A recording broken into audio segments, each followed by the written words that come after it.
Thank you all for being here tonight. We are so fortunate to have this opportunity to share some thoughts about preparing for Passover. You know, when we have a Jewish community like this, we have Purim, and then boom, 4 weeks later, it's Passover. And there's so many things to do and so much preparation to have that we are now frantically making Passover happen. And whether we're making it happen online and virtually, like we'll have through Temple Bethel on the second night, or we're making it through our own families, and maybe our own families are doing virtual work on the first night of Passover. There's a lot of work to do, a lot of consideration to have, and especially a lot of preparation that goes into what we do. It starts with physical preparation, but it also includes spiritual preparation and emotional preparation, because it has been a year since we went into quarantine, and the Passover Seder for the temple was certainly the first major program that we had online. We had Friday evening services, but we started with this and we went forward with that. But to bring us this evening of preparation, first I just want to acknowledge Leslie Coffin, her contribution to instigating this program and helping us initiate this important discussion about how we prepare. And I'd like to ask Cantor Nemi to bring us to a place of spiritual centered now with some music of the holiday. Yeah, it's a kind of, there's something about a familiar tune that makes the imminence of the holiday really real and evident. So something really that just carries our souls to Pesach. Little Avadim Hayinu. Avadim Hayinu, Hayinu, Ata b'nei chorim, b'nei chorim. Avadim Hayinu, Ata b'nei chorim. Avadim Hayinu, Ata b'nei chorim, b'nei chorim. Avadim Hayinu, Hayinu, Ata b'nei chorim, b'nei chorim. Avadim Hayinu, Ata b'nei chorim. Avadim Hayinu, Ata b'nei chorim, b'nei chorim. Ata b'nei chorim, b'nei chorim.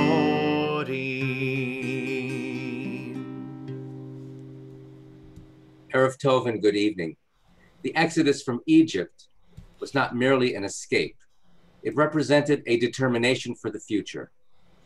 The destination of the Israelites was a land of promise, and if we could arrive there as a unified and united people, we would receive the benefits promised to us by God, a land flowing with milk and honey and all that goes with that vision. But you know, a slave nation, newly released after 400 years of knowing only servitude, is not immediately worthy of such reward. It took time for us to readjust to the life of freedom. But many of us were so confined by our minds and bodies that we couldn't even imagine a life of freedom. Some of us could barely raise our heads to look up. We were stuck looking down at the ground. As related by my friend and colleague Ed Feinstein, I think about two such slaves, Shlomo and Shlomit, who had grown so accustomed to looking down that they could not imagine a future of pride, let alone lifting their eyes toward any future at all. For when the sea parted for us, and we escaped from slavery, I have to tell you, it seemed to mean nothing to Shlomit and Shlomo. Shlomo asked Shlomit, "What do you see?" "I see mud," Shlomit responded. "You know, I see mud too. What's so good about freedom? We had mud in Egypt, we have mud here."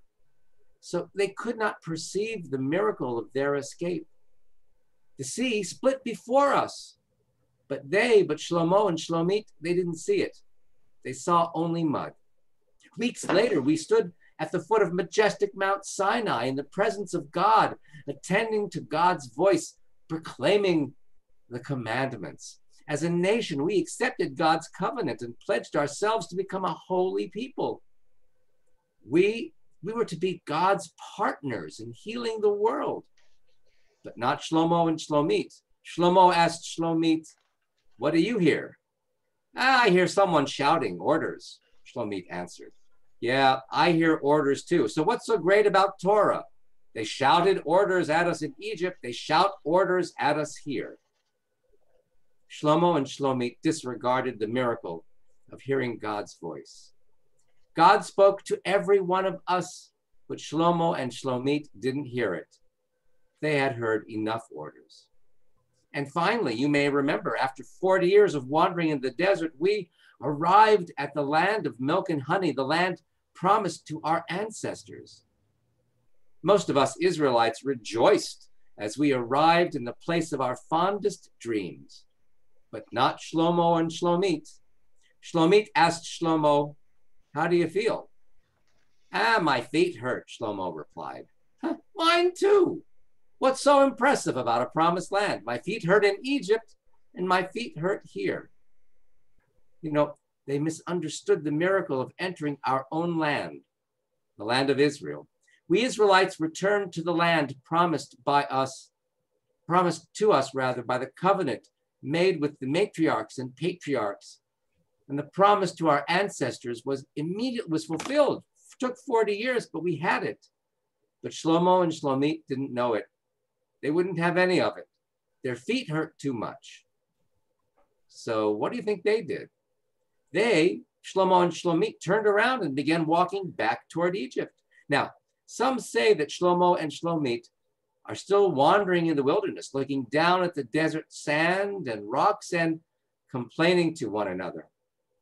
Others say they made it back to Egypt, back to Pharaoh, back to slavery, back to the place where they were somehow comfortable, back to the place where they began.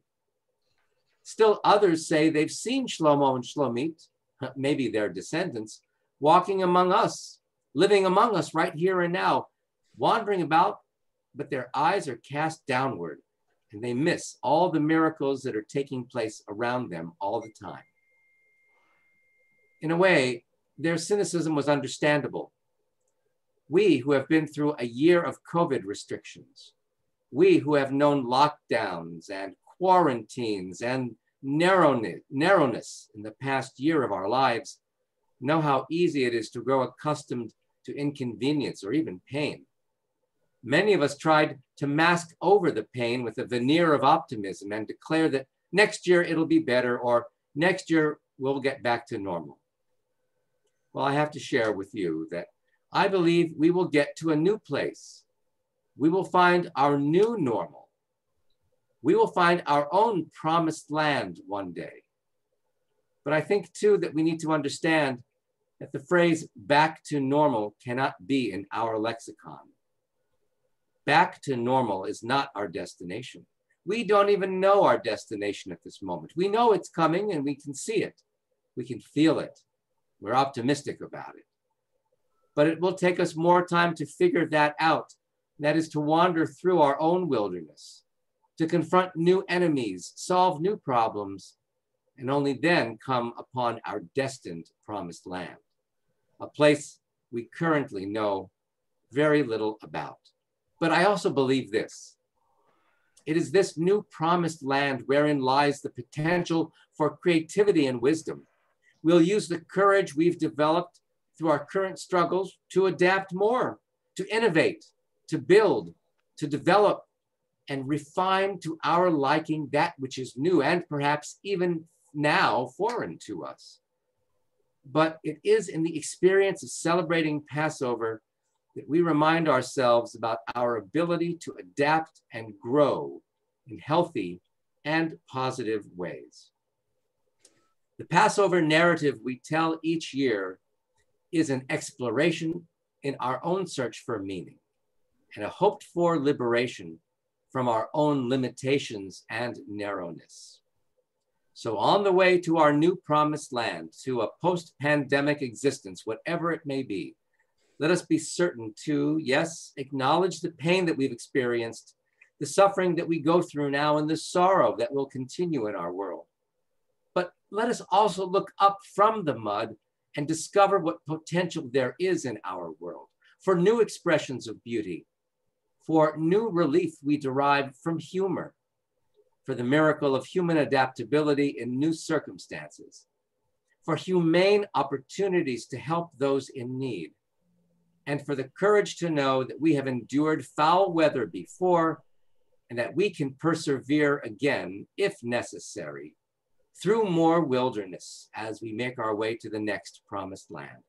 As many know, the word in Hebrew for Egypt, Mitzrayim, incorporates the Hebrew word tsar, which means narrow or constricted. And so, say the rabbis of our tradition, we are to infer that the enslaved Israelites were imprisoned by both physical and psychological narrowness, by physical and psychological walls. Practically speaking, their narrowness of their existence was demonstrated in their 7-day-a-week labors and their likely calorie minimized and consistently boring diets. And psychologically speaking, the Israelites had sojourned in Egypt for 400 years. And by the time that God, Moses, and Aaron joined together to begin the acts of liberation, the Israelites had little hope for freedom.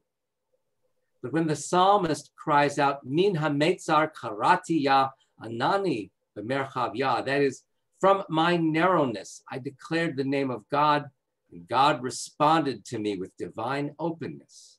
With that in mind, it will be within this ultimate and divine liberation that we will find our own relief and progress and security. This is why in every generation, we are to look upon ourselves as if we personally had been a slave in Mitzrayim, in Egypt, as though we personally had made the journey from Mitzrayim, literally the land of narrowness, and had personally made the 40-year journey to the land of promise. May our celebrations bring us new empathy and new determination to continue to make our world a better place. And now I would like to turn this over to Cantor Nami. So I want to share with you all a couple of new pieces of music. We're going to begin and end our program this evening with familiar Seder tunes, which are really such an important part of the experience that we have together at Pesach, but also to use that, jump off from that phrase, Bechol Dor Vador, in every generation, we have Jews who engage with these texts in new and profound and different ways, and who are inspired by it in different ways to create new music. And so I want to share with you all two melodies that were actually both written, inspired by texts in our Haggadah that were composed within the last decade. So one was just back in 2016, and the other I don't have the exact date on, but I know that it was relatively recent. And so actually that text that Rabbi Beitz just cited, Bechol Dor Vador, in every generation we must see ourselves as if we ourselves went out of Egypt, out of that land of narrowness. This beautiful setting, I'm going to bring up my screen here so we can see the words, composed by Alana Arian and Noah Aronson, where they took the text and then they also added some of their own English to that text. That I think even emphasizes and underlines the connection between the Haggadah and our times, even more so, I think, during this year than maybe when they wrote it. So here, I'm going to make it a little bit larger for us. I'll sing the first section of the Hebrew a few times so that we can really take it in, and I think that after a couple of times you'll be able to hopefully be able to join with me. And when we get to the English, I'll have you all repeat it after me so that we can really be in this moment together. Make sure that my settings are the way that they should be before I start. Yes, great. Okay.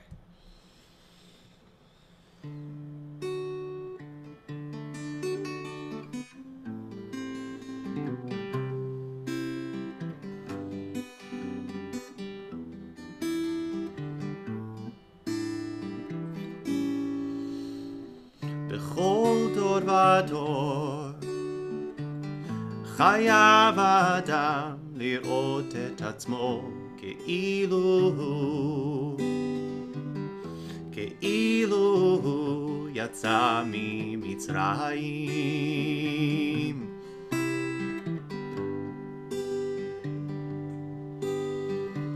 בכל דור ודור חייב אדם לראות את עצמו כאילו הוא יצא ממצרים, יצא ממצרים, יצא ממצרים, יצא ממצרים. בכל דור ודור חייב אדם לראות את עצמו כאילו הוא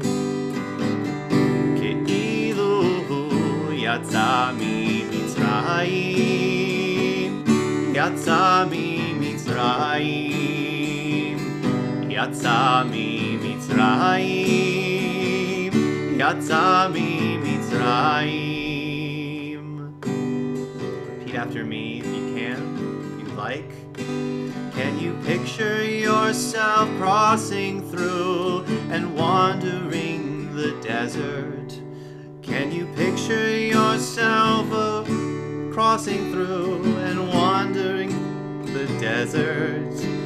Can you feel the wind support you as you go? Can you feel the wind support you? Can you feel the wind support you as you go? Do you hear the cries of those left behind, still hoping for tomorrow? Do you hear? Do you hear the cries of those left behind, still hoping for tomorrow?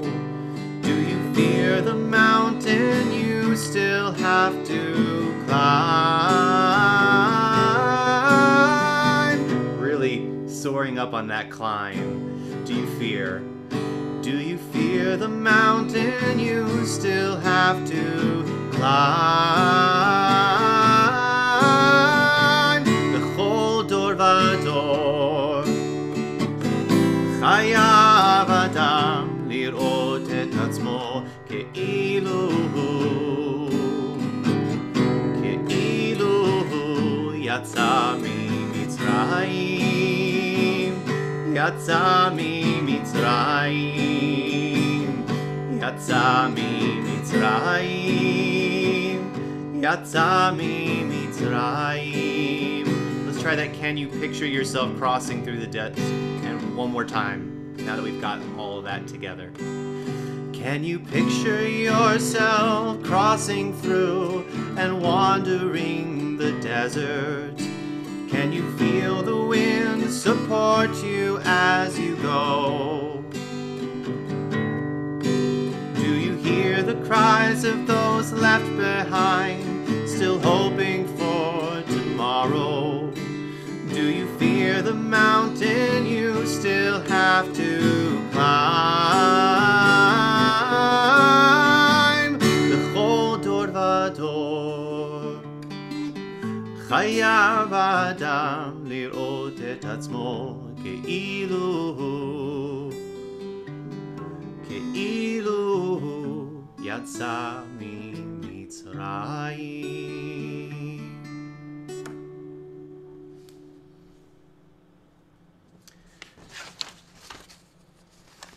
So we'll have a chance to sing that again during our Seder experience in a few weeks. And then another piece from our Haggadah that I think really speaks so strongly to our times that we're in right now as well.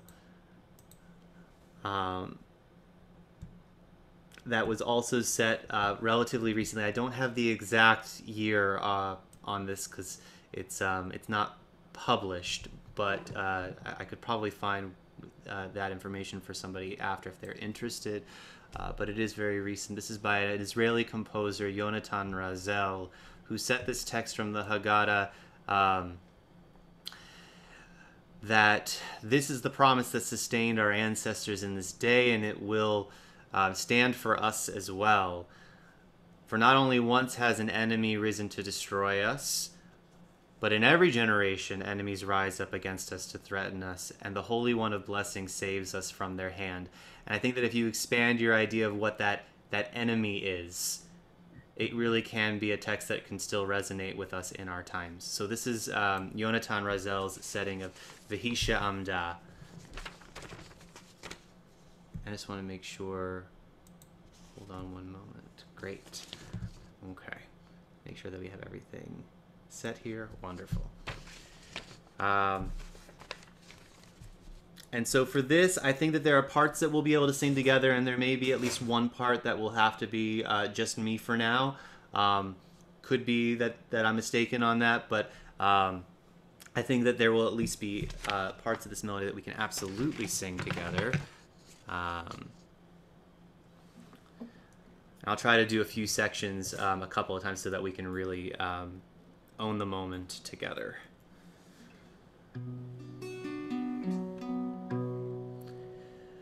Vehi she'amda lavoteinu,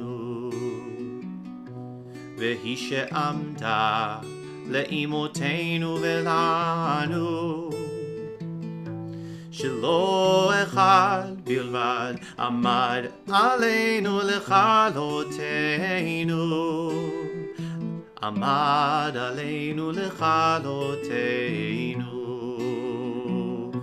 Vehi she'amda lavoteinu,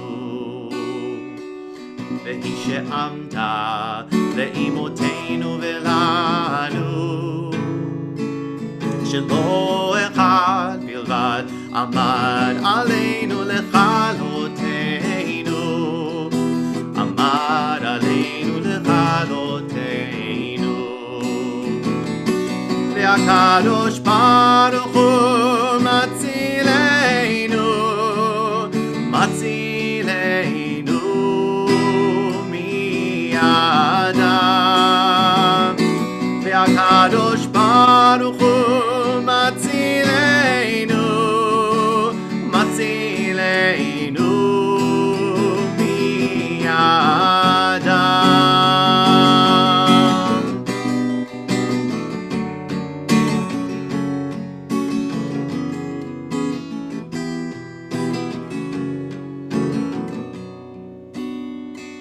Vehi she'amda lavoteinu, Vehi she'amda le'imoteinu velanu, Shelo echad bilvad amad aleinu lechaloteinu, Amad aleinu lechaloteinu. Ve'akadosh Baruch Hu matzileinu, matzileinu mi'adam. Ve'akadosh Baruch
Hi, everyone. I think I'm spotlighted because it's my turn to talk. Welcome. I know most everybody. My name is Leslie Koff. I'm happy to be here. I'm going to talk about the TBE Haggadah project, the Haggadah that we made, that we have been using now since last year, was made by our community for our community, and I'm going to talk about that, but I'm going to say a couple things about it first, and we're going to spotlight what we can see inside it. So when the project, this project was begun, I have to tell you, we didn't expect a global pandemic. We just didn't expect it. You thought that was funny? It's real though.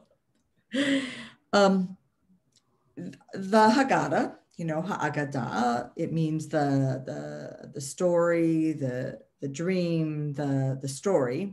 Just like in the way that the word safari means journey, the Haggadah tells a story and catalogs the journey that our people took when they left Egypt, when they left the scourge of slavery under the Pharaoh, the hard work, and followed each other into their new future. And so here's a few things I'm going to say about that. In leaving Egypt, they did not know that they would have 40 years in the desert.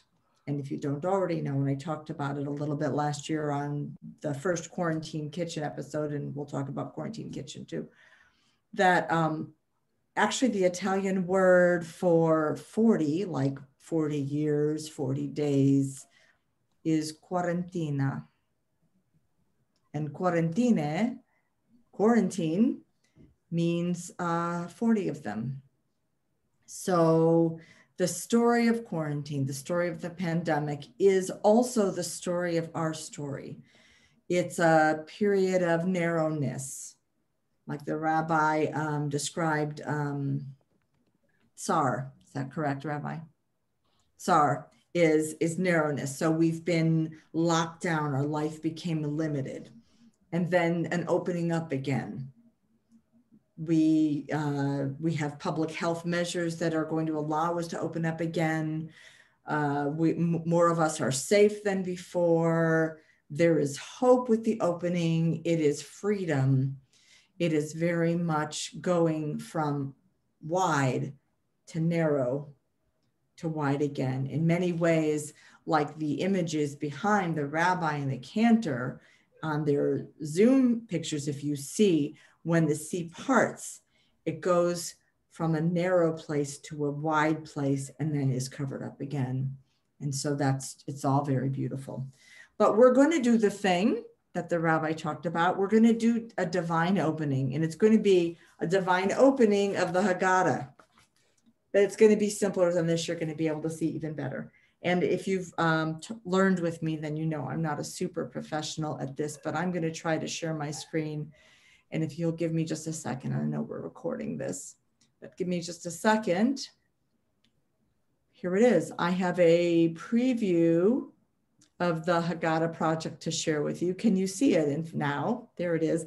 We have the PDF of the actual document. Is this large enough? If we have to look at the actual pages, I promise I'll make it a little bigger, but right now we're going to do just a little bit of an overview because I'm going to let you know what we designed here. The name of this painting, by the way, that is the cover, front and back cover, is The Time of Singing Has Come. And it illustrates the beauty, the openness, the beginning of the rushing of spring. What we're experiencing in our world right now, because it is, you can feel it. And you can just see, like on the hill near where I live, you can see now it's the period of the yellows, which is what I call it, when all the tiny little yellow flowers start rushing up. And then after the yellows are like the little white snowdrops, and then the little yellow and purple crocuses, and we are in it now. You can feel it rising. So this represents that for us. And you can also think of that as the going from the tsar, or the narrowness of winter, to the openness and the exuberance of spring. Okay, so here I'm scrolling along. Oh, that's a title page. It's lovely. Okay. The most important thing that I can tell you, this is where we talk about the introduction, how it's used. I want to talk about this. Wait, Rabbi, where is it? Okay, let's talk about this first. How it's used. You're not going to be able to read this, but know when you have a copy of this, you will be able to read it because you'll have it in front of you. Although I guess I could make it bigger because that would be helpful for everybody. Here we go. Here we are. Ta-da, a little bit bigger. Okay, now things are covered. Okay, here you go. So if you want to look at this while I'm talking, you're able to. I want to tell you that we designed this as a resource. We did not know when we designed this, as I mentioned, that everybody would be locked down and separate and independent. However, if you were ever on a desert island and you wanted to create your own holiday, we have given you the information to be able to do that. There is a checklist in here, which you will come to, that will tell you everything you need to do. Oh, have I set my table? Do I have my salt water? Do I have my parsley? It tells you everything.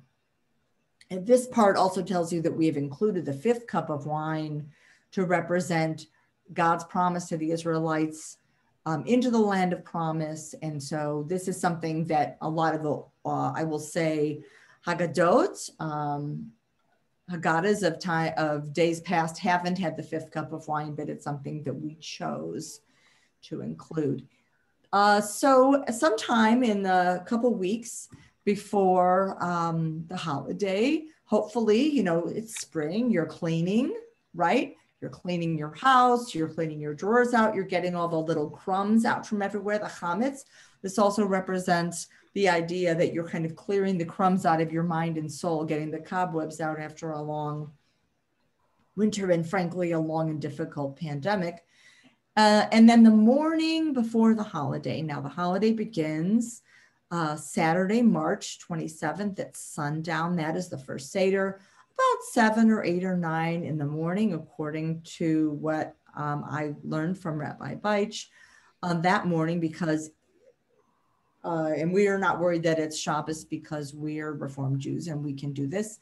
Then this gives you instructions for the burning of chametz, and you collect the crumbs, and you have a feather, and you have a wooden spoon, and it's a thing. And here we discuss how to do that. And here are all the instructions. And it's performed the morning before the first Seder. Here is your checklist. I love this part. This makes this really something that you can use every year to remind yourself, do I have this? Do I have a goblet for the prophet Elijah with wine? And then, you know, make the children look the other way and then tell them that Elijah drank it when you really did. Oh, by the way, don't tell people that I do that. Also, another goblet filled with water to represent Miriam, because Miriam gave us, and Miriam's well gave us spirituality, and there are many stories about that.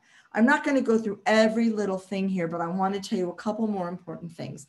That this is a great resource. Here are all the stages, all the little things that we do as part of the ritual of Seder. This is the order. And then this is a fabulous thing I have to share with you. It's really important. In Madison, about 10 years ago, through a grant through the Covenant Foundation, there was established the Madison Jewish Arts Laboratory, and it was a group of artists put together and I would say facilitated by Rabbi Andrea Steinberger. And that's became something that was artists all over the Midwest that were Jewish artists creating community. Now the Madison Jewish Artists Laboratory was contacted, this group of artists, and they provided the art in all different media that are all over. See, this is now what it looks like inside. They provided the art that is all throughout this Haggadah. It's beautiful. Oh, by the way, Rabbi Beitch's daughter Samantha did the set of these beautiful digital pieces for the 5 cups of wine. Isn't this fabulous? This is Yocheved, the first cup. So we've also designed the Haggadah so that you can, and I'll scroll through this slowly so that you can see.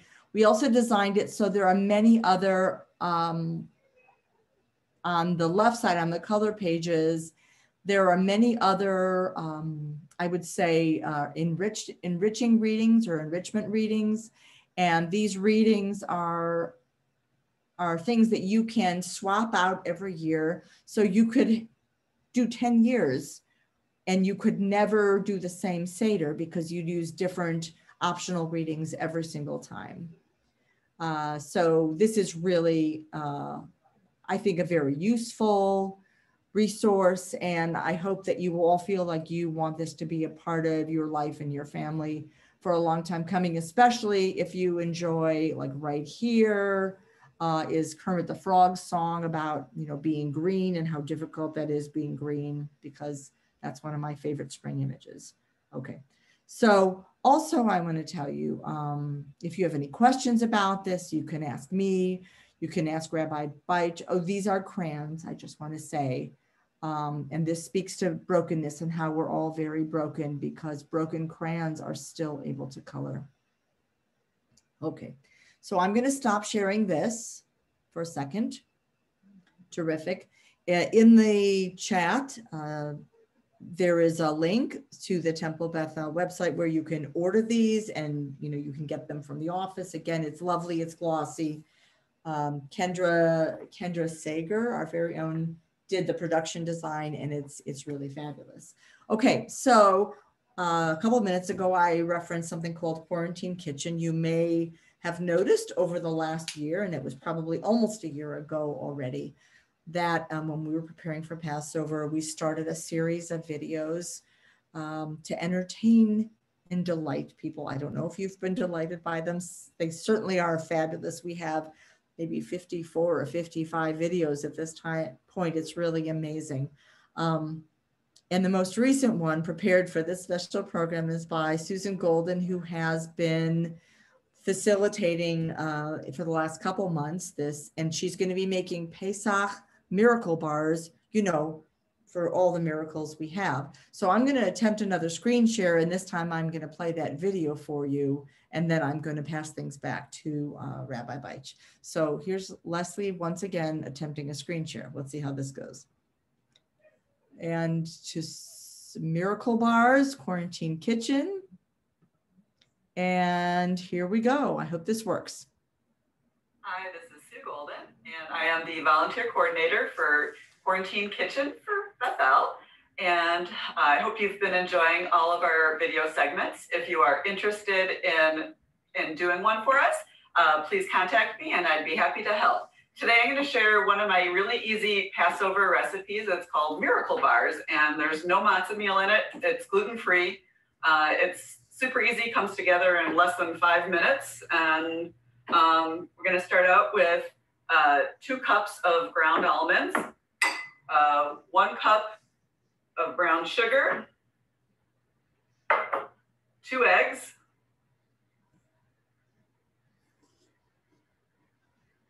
and 1 cup of chocolate chips.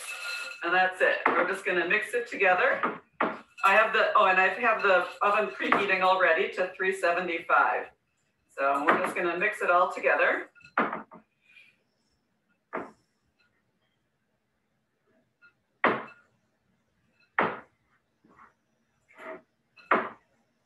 And it is a really thick batter. So we're going to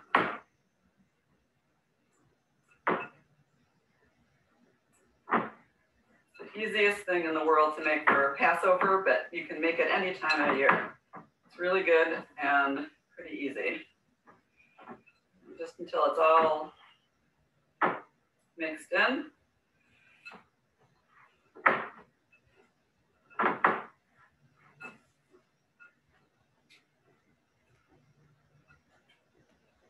All right.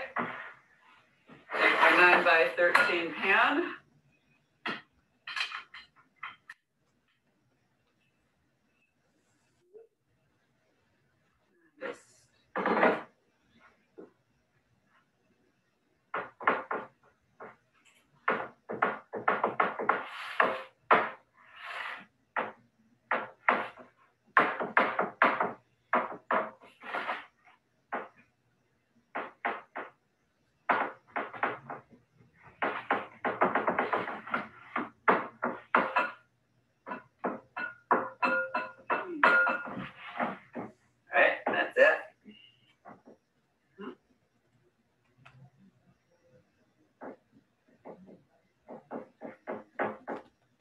then we're just gonna bake this in the 375 for 23 minutes.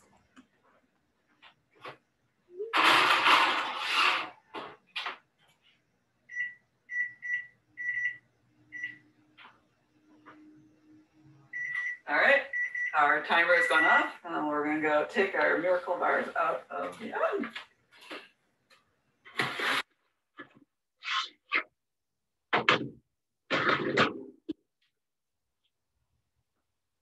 And there you go. Let them cool down for a little bit, and then you can cut them up into bars. Happy Passover.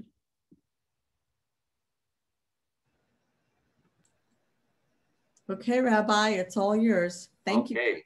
Wow, that looked delicious. I may have to break all kinds of diet boundaries for myself when Passover comes. But I think, you know, that's the wonderful confrontation and challenge of Purim and Passover. Just enjoy it. It's not really a challenge.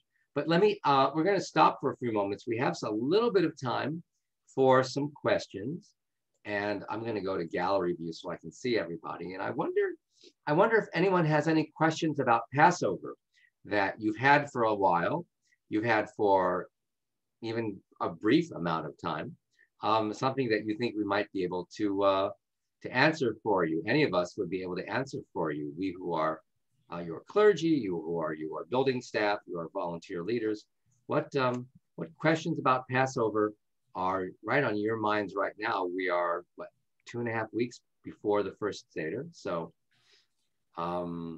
yeah, Sue, go ahead.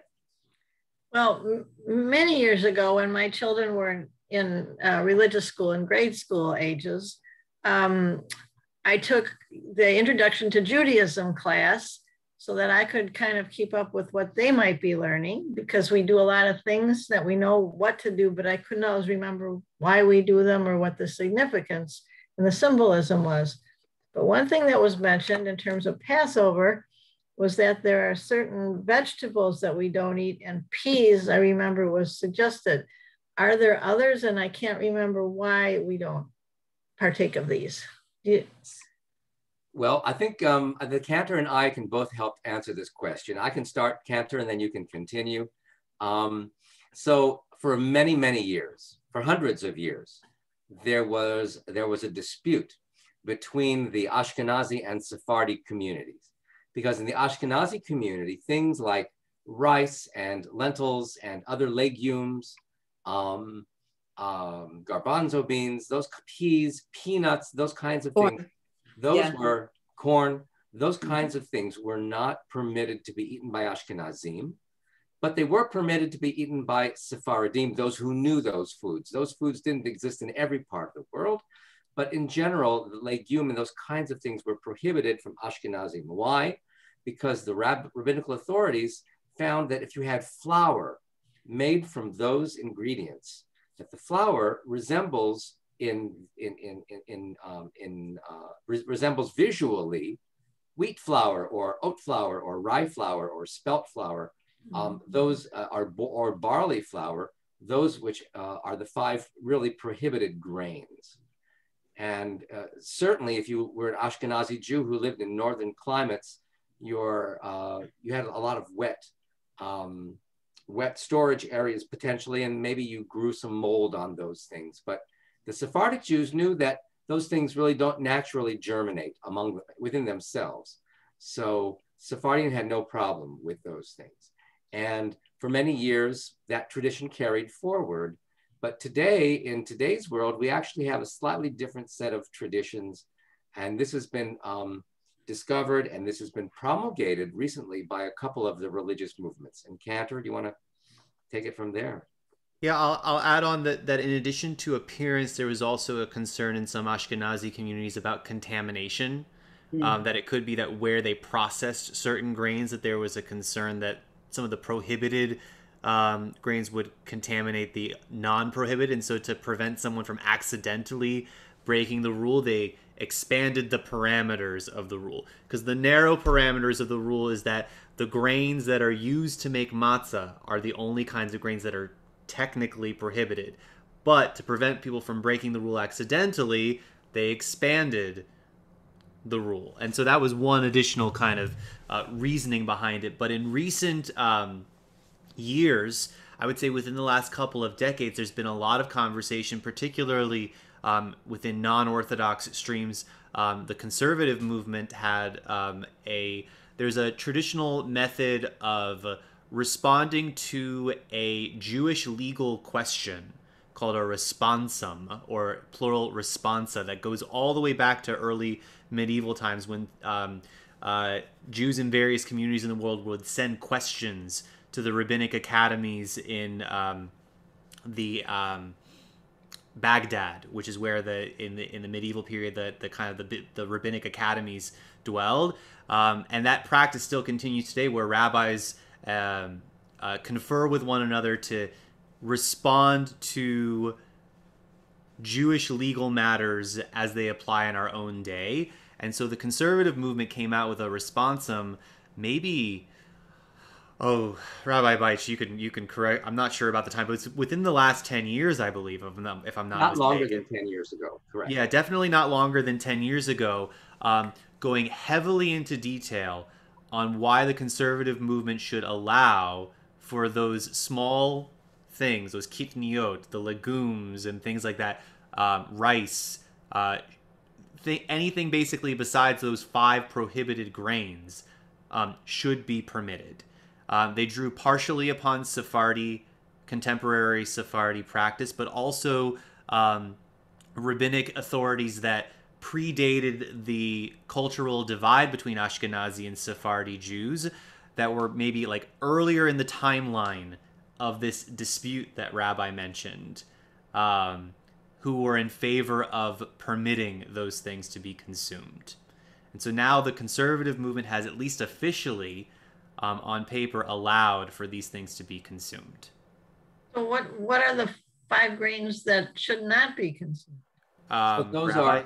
It's the wheat and barley and rye and spelt, and I said it before, now I've forgotten. Oats, thank you. So those are the 5 grains that the rabbis early on in our tradition perceived that they germinated on their own.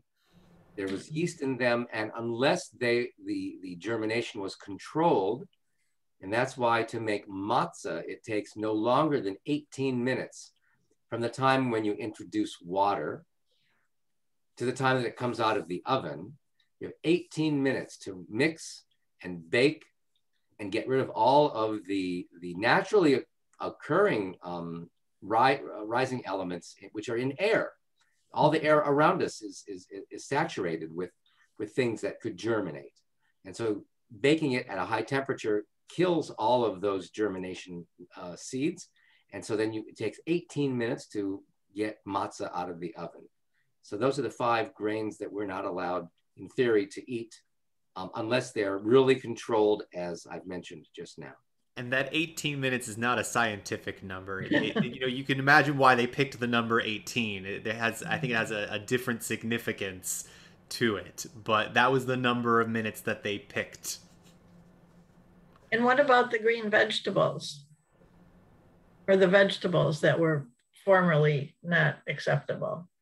I'm not sure exactly which vegetables they are. Do you recall? Because I have heard. I remember peas was one of them, but I can't remember what the others were. So I never make peas for Passover. So it has to do with grains that look like prohibited grains, not the ones that are things that look like the prohibited grains. So like if corn is prohibited, then I guess peas were a little bit, I don't know, too close. And lentils, all those kinds of plants, lentils, peas. Legumes is their official category. Right. They're all from the same category and class. So people use those now. In the Reform movement and the conservative movement, people are permitted, if I can use that word. That's not the right word, but I can't think of really the right word. But I tell you, the thing is, tradition is so strong that we can talk about using those things, but there's something in the Ashkenazi soul, like I speak as an Ashkenazi Jew, there's something in the Ashkenazi soul, which I must say I don't share, but for many, that they just can't make that step. It's a bridge too far, so far. There's Maybe in the future, people will feel more comfortable about violating that. There's an element of the Jewish soul. It goes to our tradition, minhag avotechem beyadechem, this idea that the custom of your forefathers is in your hands. People really do feel that they need to hold on to whatever customs or traditions they were raised with. Certainly not everybody, but there is that kind of that stigma, or not even stigma, but just that kind of resonance that people do often feel like they need to hold on to the customs that they were raised with, regardless of what's technically permitted. In the Reform community, the Reform Responsa Committee, which they've had for many, many years, the Reform, and as well as the Conservative has had it for many years too. In the Reform community, their declaration was made 25 years ago, and they declared that these substances may be eaten. Interesting. Thank you. Other questions? We're almost at 8 o'clock, which is our time that we're going to sort of. Yeah. In the absence of anybody else, Sue, go right ahead. A few years ago, we were putting an orange on our Seder plate. I'm wondering if there are any new symbolic items that we should be considering for this year. Oh, goodness. There are many different ones. Some people, and I have to think back and look at some references to see what they are. Some people will place a. Leslie has her hand up. Leslie, Go ahead. Go for it. I apologize for interrupting, but we have a section about this in the. Oh, great. Can I? I plan to order one, so good. Oh, excuse me, Sue, only one. Okay. You just grab one while you're in Florida. Well, I'm going to. Okay, Tapuach Zachav, the orange celebrating differences. Why do we at our age place an orange on our Seder plate? In the early 1980s, Susanna Heschel, by the way, if you have heard of Rabbi Abraham Heschel, this is his daughter. She attended a feminist Seder where bread was placed on a Seder plate in reaction to an Orthodox woman who had claimed lesbians had no more place in Judaism than bread crusts have at a Seder.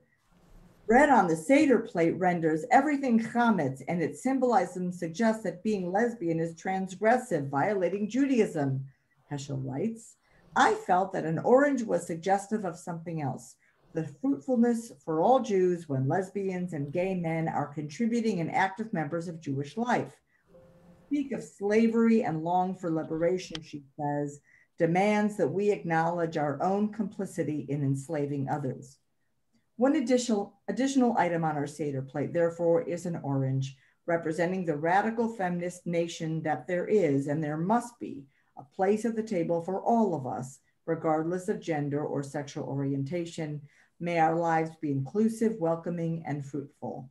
I would like to add that we also put in our house a roasted beet. And I have seen recently the inclusion of a pomegranate as well. Oh, and does the beet have a particular representation? It connects us with all that makes us holy because the beet is firmly grounded in the earth. Oh, and what about the pomegranate? Now, Rabbi, have you heard the pomegranate one? Cantor, have you? I have. I'm going to guess it has to deal with inclusivity. I think it is. Because of the many seeds within it, as the tradition is that there are 613 seeds in a pomegranate. Many people have tried to count them, and they come away with red fingers, which is fine. And but I'm going to guess it has to do with inclusivity. Again, not a scientific number. Right. Marta, did I see a hand go up there or no? No.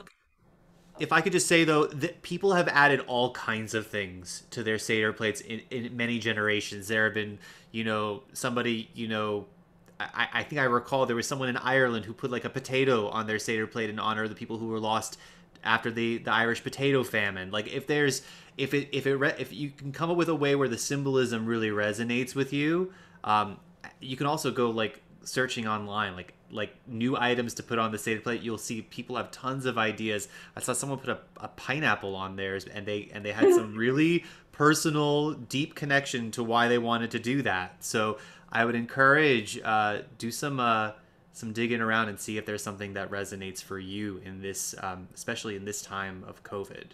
Patricia has her hand up. But you're muted.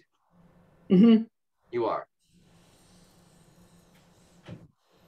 Artichoke for interfaith families, coffee for fair trade, green olives for peace in the Middle East.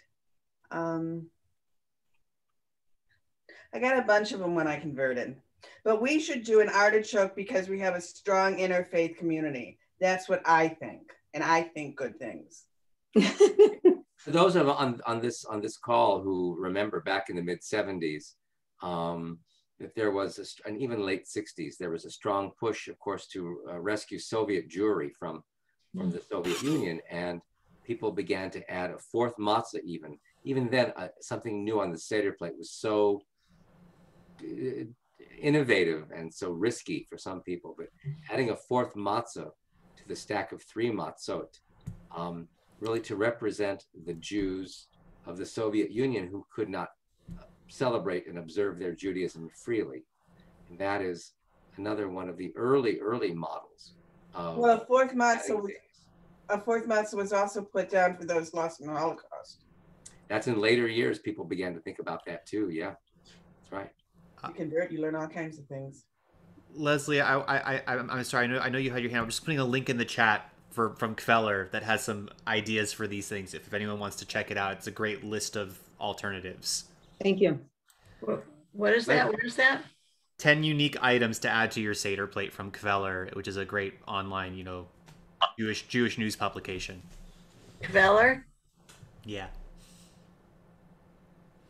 Leslie, please. I just wanted to add, because I know we have to close soon. I wanted to add one more thing about the pomegranate. It is said that the 613 seeds inside, and it's an average number, that it represents 613 blessings. And this is why pomegranates are thought to be so magical, because the seeds represent fertility and blessing and goodness and luck.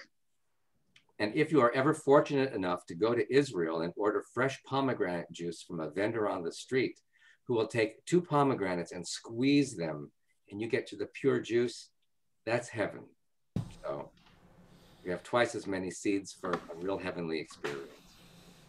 I think that we're going to conclude. It's just after 8 o'clock. Thank you all for being so patient for us. And I want to thank a number of people. First of all, Leslie, thank you for conceiving and initiating this program. I want to thank Stephanie for being our administrator tonight, so beautifully ran everything. Thank you to Cantor Nami, and thank you to you, really, for being here and being part of this experience. If you have any questions, as we said earlier, please contact any one of us for any Passover related. Of course, as usual, any non-Passover related questions too. But this was lovely. Thank you. Thank you. It was very nice. You're welcome. I really enjoyed it. Good night. Have a tasty and a delicious, and I hope that everyone remains safe. Thank you. Thank you. Take care. Thanks. Be Thank well. you. Thank Be you, well, Rabbi. everybody. Bye-bye. All right. Thank you. Take care. Yeah, treat Davy. Yeah. Hey, look. Oh, hi. Oh, it's so good to see you. You scared her. Oh, you darling kitty. Yes. I already ate half of my coconut macaroons. Are you serious? Yes, well, it was a good supper. Bye-bye. Bye. Bye, Barbara. Bye-bye, everyone. Good night. Good night.